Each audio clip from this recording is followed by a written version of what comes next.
Hi everyone. So இன்னைக்கு an apology for poetryயோட paragraphs 29, 30, 31 பார்ப்போம். So இந்த பேராகிராஃப்ஸில் poetry டைப்ஸை எக்ஸாமின் பண்ணியிருக்காரு.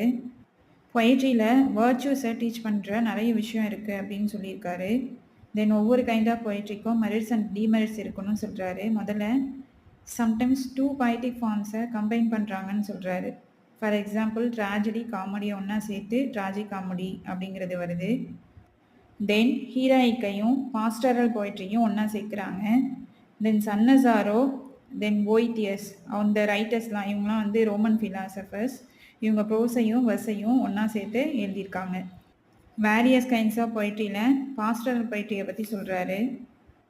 பாஸ்டரல் பொய்ட்ரி அப்படிங்கிறது வில்லேஜ் லைஃப்பில் இருக்கிற புவர் பெசன்ஸை பற்றி பேசுகிறது, ஏழை விவசாயிகளோட கஷ்டங்களை பற்றி பேசுகிறது. அதுக்கு எக்ஸாம்பிள்ஸ் தராரு.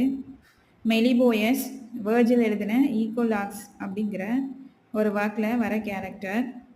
அவர் ஃபார்மஸோட கஷ்டங்களை பற்றி பேசியிருப்பார்.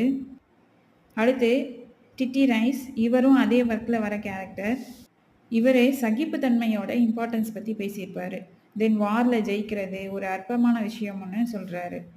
சிம்பிளாக சொல்ல போனோம் அப்படின்னா பாஸ்டரல் பொய்ட்ரி அப்படிங்கிறது ஒரு பெரிய பெரிய லைஃப் வாழாமல் சின்னதாக பொறுமையாக அமைதியாக இருக்கிற எளிமையான வாழ்க்கையை அதோட இம்பார்ட்டன்ஸ் பற்றி பேசுகிறது. அப்படி நம்ம சிம்பிள் லைஃப்பை வந்து ஃபாலோ பண்ணும்போது பெரிய பெரிய வாரியரான அலெக்சாண்டர், டாரியஸ் இவங்களுக்கு இடையே இருந்த வார் கூட நமக்கு ரொம்ப சின்னதாக தெரியும். ஸோ இதில் சிட்னி இந்த வேர்ல்டை ஒரு டங் ஹில்லோட, அதாவது ஒரு சாண குவியலோட கம்பேர் பண்ணுறாரு. அலெக்சாண்டரும் டாரியஸும் என்ன நினச்சாங்கன்னா இந்த வேர்ல்டை கண்ட்ரோல் பண்ணும் அப்படின்னு நினச்சாங்க. ஸோ அதனால தான் இந்த வேர்ல்டை டங் ஹில்லோட கம்பேர் பண்ணுறாரு. அது மேலே நின்றுக்கிட்டு அலெக்சாண்டரும் டாரியஸும் வந்து கண்ட்ரோல் பண்ணணும்னு நினைக்கிறாங்க, சண்டை போடுறாங்க அப்படின்னு சொல்லியிருக்காரு.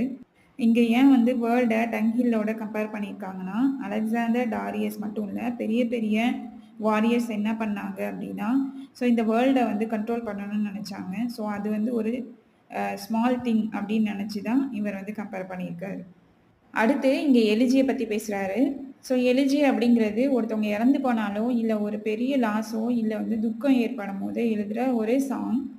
ஸோ இதில் எலிஜி எழுதுகிற போயட்ஸ் என்ன பண்ணுவாங்கன்னா டெத் அப்படிங்கிறது நம்மளால் வந்து அதை கண்ட்ரோல் பண்ண முடியாது, அது எல்லாருக்கும் வரும் அப்படிங்கிறத அது அந்த அவங்களோட ஒர்க் மூலியமாக கொடுத்துருப்பாங்க. பட் எந்த கஷ்டம் வந்தாலும் அது கொஞ்சம் காலம்தான் அப்படிங்கிறத அவங்க சுட்டி காட்டியிருப்பாங்க. அடுத்து எலிஜி எழுதுகிறவங்க ரொம்ப துக்கமானவங்க இல்லை, ஸோ மற்றவங்கள புரிஞ்சுக்கிட்டவங்க அப்படின்னு சொல்கிறாரு. பேராகிராஃப்ஸை முடிக்கிறாரு. அடுத்தடுத்த பேராகிராஃப்ஸை நெக்ஸ்ட் பார்ட்டில் பார்க்கலாம்.